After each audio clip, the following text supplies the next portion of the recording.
Hi, beautiful. Oneness Evolving here, out in my backyard. What am I saying? It's my front yard. Let me not waste any time.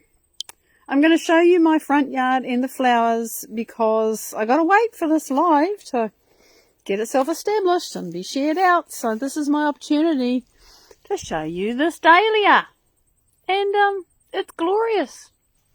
And the sun has not been bright today, so it's still really bright, rich red. There's another one. Look, it's got a teeny tiny snail on it, hiding in the petals. So the dahlias are kind of finished. I got to boast. I know it doesn't look like much, but I cleaned this up. This was a big mess. This is still a big mess, but it has to be dug out, and I'm going to split that up and spread it out here. It was sort of this has been a chaos for years, and it still looks a bit of a mess, but I've planted things, and there's going to be a whole row, in a few months there'll be a whole row of this lovely colour here. They'll all sprout, because this pelargonium, you just break a bit off and stick it in the ground, and it grows, and looks like this. And I really love the foliage. So anyway, this is me bragging to say, look, when I cleaned up, it was a mess. You can see there are lots of things sprouting here, so I've got to go through, I'm leaving the soil bare because lots of weed seeds needs to sprout, and I'm just going to clean that out. That's just what you do. And I'm enjoying how this behaves in autumn. Look at how these leaves curl up and get all textured and colourful. This is a bit easier to see. We're a bit backlit here. But I'm really enjoying this plant. It's got beautiful scented flowers in spring. And I will start talking about God and me, but I'm just enjoying this. And look, we have a wasp visiting the fuchsia flowers. Oh, look, it makes fruit. Just got to make sure the wasp doesn't bother me. They're quite aggressive little creatures. But I want you to see inside the flowers, because I just love them. I love the bright, bright colour. And this bush just never stops flowering. It's so impressive. It never gets tired, it just keeps going. We have some late roses, and there's a little spider in there going, oh my god. In fact, there's a number of little spiders in there going, oh my god, so I better leave them alone. I didn't really want to scare the spiders. We need spiders. Besides, the little ones are quite cute. Here's another one that isn't home to a lot of spiders. Smells good. Sorry, I can't send the smell through smell-o-vision, but you got to imagine. And we have another fuchsia here. This is the little corner of the garden that's best at this time of the year. So I'm always going to show you these flowers. The other fuchsia that's more normal fuchsia. I think this is a tropical one. I've got a few of them because I like them. And look, see those big green sprouts coming out the bottom of the cherry tree? I've got to cut those off. They come up every year. It's just life with a grafted cherry tree, is that the stalk, see, they're coming right from the bottom. The stalk grows, and you have to stop it from doing that, or there'll be no cherry tree left in a few years. Speaking of spiders, look at that. There's one hiding in the loculia. And, I never get tired of showing you this plant. The flowers are so graceful, and they smell really, really good. And you can see there, the bush is covered in them. And I just love it. It's always a bit of it's a scraggly thing, and I always have to prune it, and then it looks like nothing for a while, and then it comes up. But if I don't prune it, it will get more and more scraggly, and then it will cease to be. It will just grow itself to death, and I'd rather not have that happen.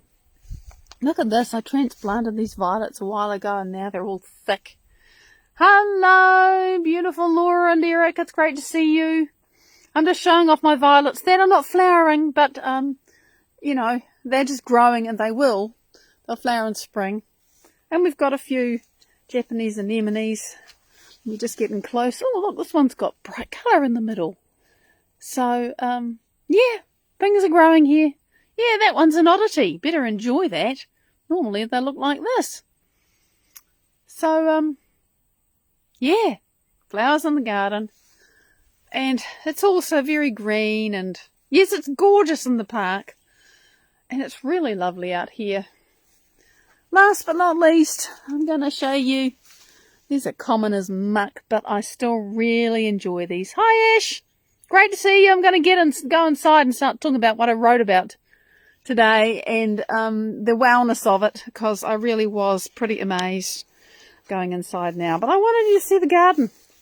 Oh, you know what? I completely forgot showing you my common corner that I just love to show off at this time of year. I have to show you these.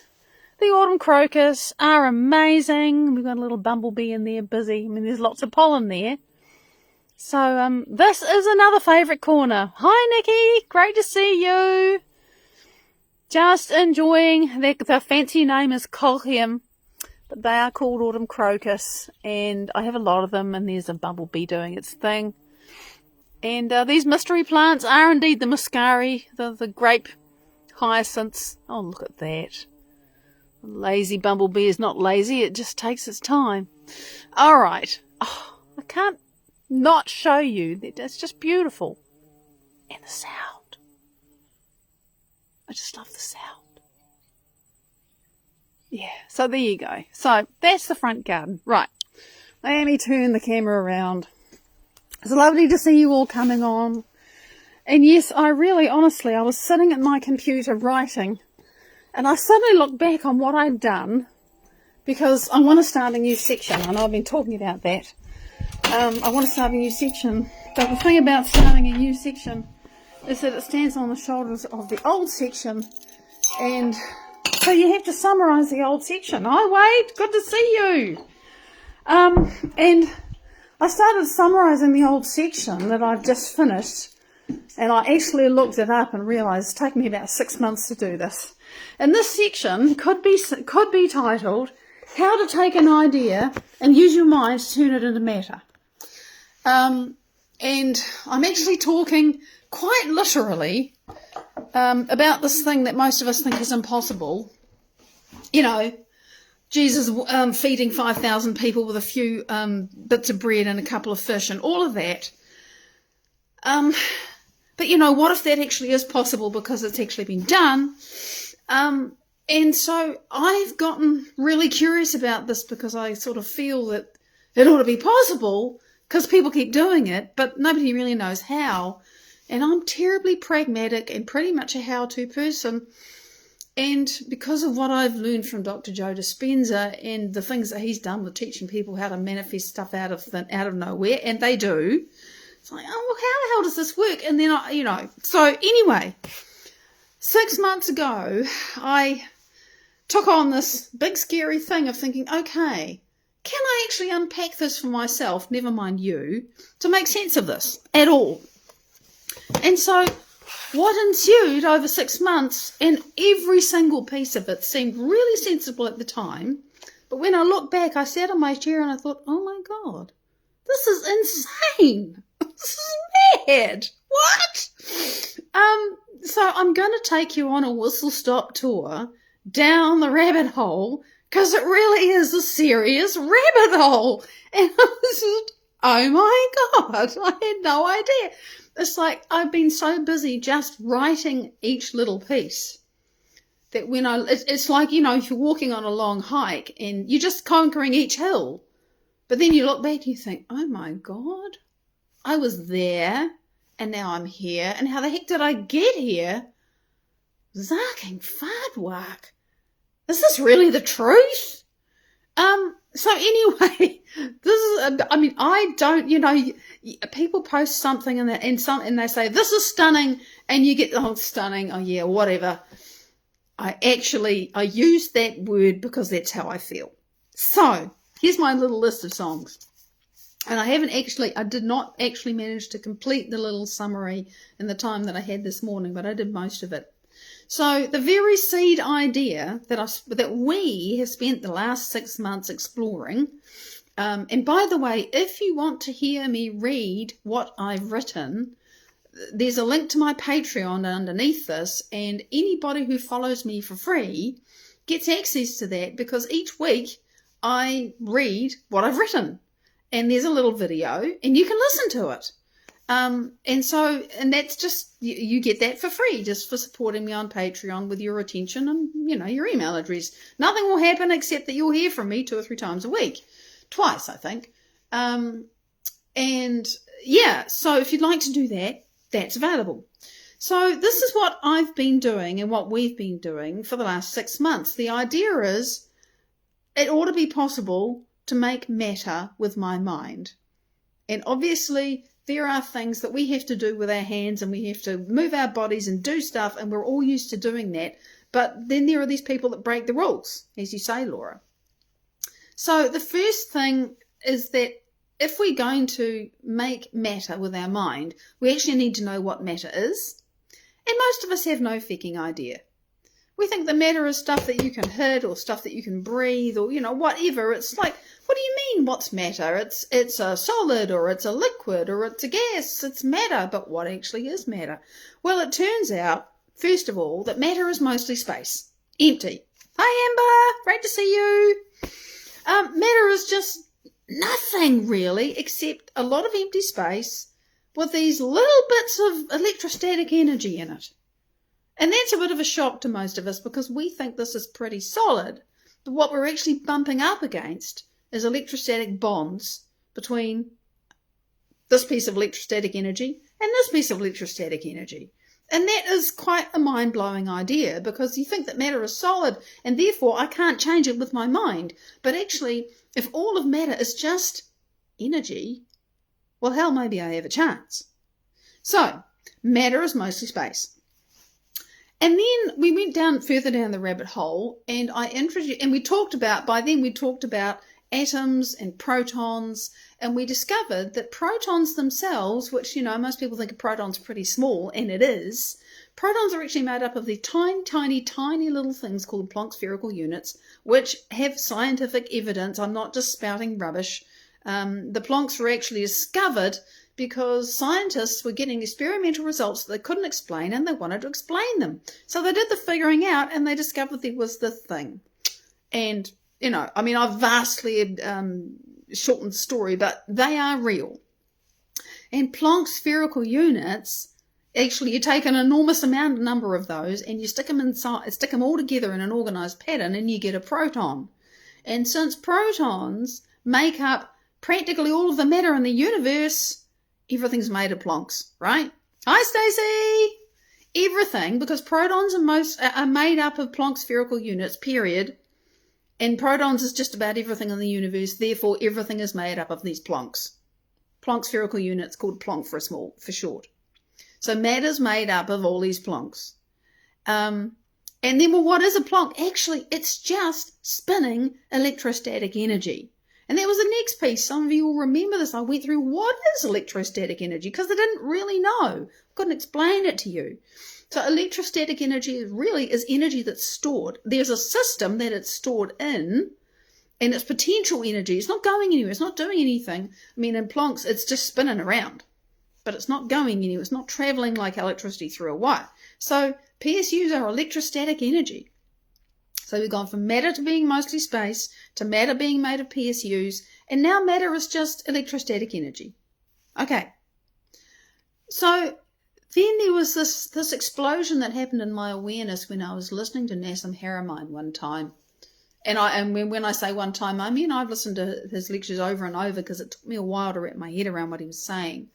And I finally grasped that according to what he and his team have unraveled, and it really is, they've unified physics, which sounds pretty boring until you understand what that is. And then it's like, oh my God, this is incredible. But I'm not going to try and say that in 2 seconds, because I don't have time. Really, the only difference between what we experience as matter and so-called empty space, when you take away the sun and the stars and the moon and the nebulas and the galaxies and everything, when you take away everything that you can observe and measure and feel and touch and whatever, what's left is empty space. But that empty space is not empty. It is also full of PSUs. And the only difference between what we experience as matter and what we experience as empty space, because we can't measure or experience anything in it, and therefore we think it's empty, is whether those PSUs are organized or disorganized. That's it. So then it's like, okay. And matter's bugger all, by the way. Most of the universe is the so-called empty space. Maybe we should know what this empty space is, or more about it, because if the empty space gets organized and it makes matter, maybe that's what we have to do. So how does that work? And the other thing that I learned about empty space is that it's actually a plasma. And most people think, what's a plasma? Most people are familiar. Plasma is the fourth state of matter. So most people are familiar with solids, liquids, and gases, but there's another state of matter. If you take a gas and you stick it in something that's confined and you heat it up, what happens is it turns into a plasma. And in a plasma, there's so much energy that the little constituent parts, like if you take water and then you turn it into steam, if you keep heating that steam under pressure, hi Wendy, what happens is that the hydrogen atom, the bonds between the hydrogen atom and the oxygen atoms, they break. The water molecule falls apart. And now you've just got all these little individual ions, which is what those little individual bits are when they're not holding together as a water molecule, whizzing around. There's so much energy, they can't possibly hold hands and go around together. It's a plasma. It's all these tiny little bits. And plasma is very energetic. It conducts electricity really well because it's made of ions. And some people will know what that means and some won't, and that's fine. I'm not going to explain it now. You can go back and find it on Patreon. And it behaves like a fluid. And that is really exciting because if the empty space that's full of those Planck spherical units, but they're not organised, is actually a plasma and it behaves like a fluid, that made me think of something that I did when I was 16. I think I was 16, either 15 or 16. And it was a physics experiment. And in this experiment, it was my first experience of standing waves. And we actually made standing waves in a tray of water. And, you know, if you have a little finger that's tapping water regularly, it's going to make concentric circles that go out. And then the experiment was, well, add another one that's doing exactly the same thing. Same time. Same, it's got to be the same wave. If one's slow and one's fast, it won't work. So you have two little fingers tapping the water making circles, but you don't see two circles. You don't see two lots of concentric circles. You see a pattern. It's an interference pattern, and the weird thing about it is it's standing still. It is a standing wave. And so I explained all about standing waves and what that means. And the thing is, it's a fluid, and there's frequency, there's a waveform that is shaping that fluid, and it turns into something that stands still. And the explosion in my mind when I was listening to Nassim explaining about disorganized versus organized, and it's like, oh my God, what if matter is a standing wave in this plasma of Planck's that we're all soaking in? That was an explosion in my mind when I had that thought. So then I had to talk about standing waves and interference patterns, and I did that next. And then the question is, well, is matter an emergence? You know, what's an emergence? Because an emergence is a lot like a standing wave, really. And the most common example of an emergence that people know, there's two in particular. One is a school of fish. You know, you have hundreds or thousands of fish and they're all together.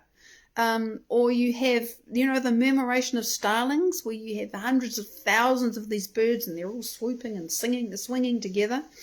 That is an emergence, and what's happening is that every single one of those little birds or the fish is getting information from its neighbours and giving information to its neighbours, and they're doing it all coherently, and so they behave as one organism.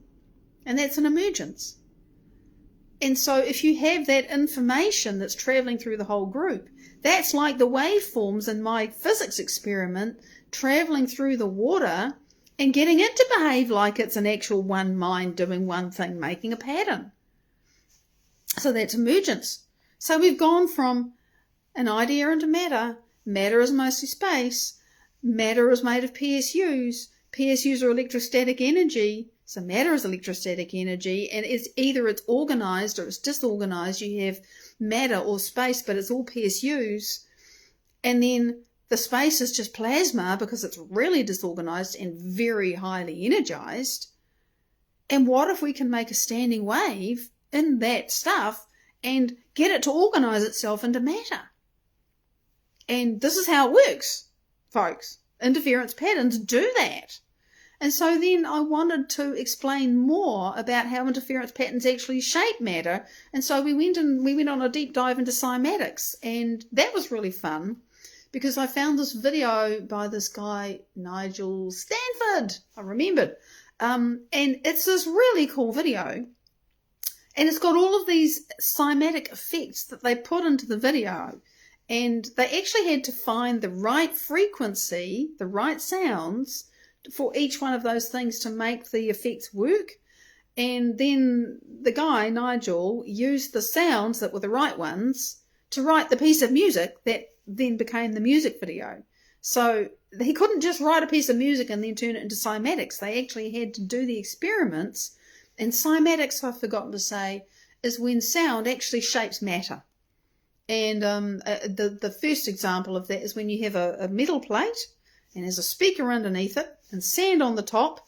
And if you play the right tones, and it's got to be the right tones for that particular plate, the sand will make patterns. It doesn't just sit there and wiggle. It actually forms into patterns, and depending on the right tone, makes different patterns. So it's a really visible result, a visible example of something that is a frequency, just like the waves in the water, a frequency is a wave, making matter take on a shape. So it's just to actually make it obvious, oh my goodness, this is actually how it works. And so sound makes matter emerge from chaos. And maybe we can do the same thing with this plasma because it's just like the fluid. And it's just, sand behaves like fluid too. Gas can behave like a fluid. If you put a wave through it, it will do the same thing. And we're always pushing out waves. We don't realize it, we don't think so, but this is what we're doing. And so the last pieces that I haven't managed to quite summarize yet, because I got into it, I was like, oh my goodness, it's, I'm out of time. Of course, the reason why some sounds will make the cymatic effect work and others won't is because some of them resonate properly with whatever it is that you're using to make your cymatic effect, and others don't. And so there has to be resonance. There has to be resonance for anything to work. It's like you can't have two species of fish and have them making a coherent school. That's not going to work because they're not they're not communicating in the same language and they won't understand each other. It's got to be resonant. It's got to match. There's got to be a match. So you got to have resonance. You got to pick the right frequency. And then this is the piece that I just spoke about recently, and this is like the last piece. That resonance has to stay where it is, as it is, for long enough for that entrainment can happen. Resonance is cool, but it's got to establish, and it's got to be strong enough to pull stuff into shape with it. Hi, Terry! It's like, a momentary blip isn't going to do it. You think about how long it takes for a galaxy to form out of nowhere. Well, it might take a little bit of time for us to hold the resonance of what we're creating for it to appear. And then, going back right to the beginning, well, if Jesus could just materialize bread to feed, 5,000 people, he must have been really good at this. So maybe it's something about a skill and how good you are at it, and maybe also a matter of power. But I think it's more about knowing what you're doing and how you're doing it and being able to hit the right frequency. Because if you know how to hit the frequency that just materializes bread, because bread's got a frequency, right? If you know how to do that, you ought to be able to materialize bread out of matter as a standing wave. So I know this sounds crazy, and I haven't finished explaining it yet, and of course I haven't actually done it. But what I can say is that in terms of changing myself and how I feel about my life, and literally this morning I woke up and something big just came out of nowhere, and I got up, and I'm about to do my morning meditation session, and I thought, my body wants to run, it wants to hide. My body was scared. It wasn't a nightmare. It was just a thing that happened, and it really set my nervous system off. And what I know now is that has a frequency. and what I've learned how to do, and I know how to do this effectively now. It doesn't matter what it is. I can go into that plasma, find that frequency because it's resonating there, and then it outpictures here. This is the big turnaround for me. What we experience, our lives, everything, that is an outpicturing of something that's more profound and more basic. And the resonance, that is me, that creates my life and my body and my experience, it's actually out there. I'm just kind of a focal point, something that's manifested in this dimension. I'm going to get all esoteric now. Point being that I have learned how to go where that resonance is and change it. And I finished my meditation and I looked back on the same thing that when I was contemplating it this morning, my body was in a panic. And it's dead. It's gone. Because that resonance no longer exists in my being, in this universe, if you like. That's how profound this information has been for me, just for changing myself. And because it works. And I've got skills. It's not just, oh, you understand this and you know how. I've learned a great deal from Dr. Joe Dispenza, and I've practiced a lot. But I'm really excited about this because I do know that it works for this. And I'm really curious to see whether one day I'll work out how to do. Here you go. Watch it materialize in my hand. No, it's not a special effect. I'm really curious about that. But regardless of that, the fact that I can make these changes in me makes me really curious to know if I can teach other people to do the same thing. And that is what I'm getting into on my Patreon next. Erina, I'm delighted that this is aligned for you. That's really cool. It is fundamental. Everything is frequency. And I'll finish with this because I could talk about this for hours. What I did not understand, and what's made the vast difference for me, is that I was always feeling, well, there's this frequency in my body, and there's this frequency in my universe, and there's this frequency all around me, and it's me, and and I would work to change that.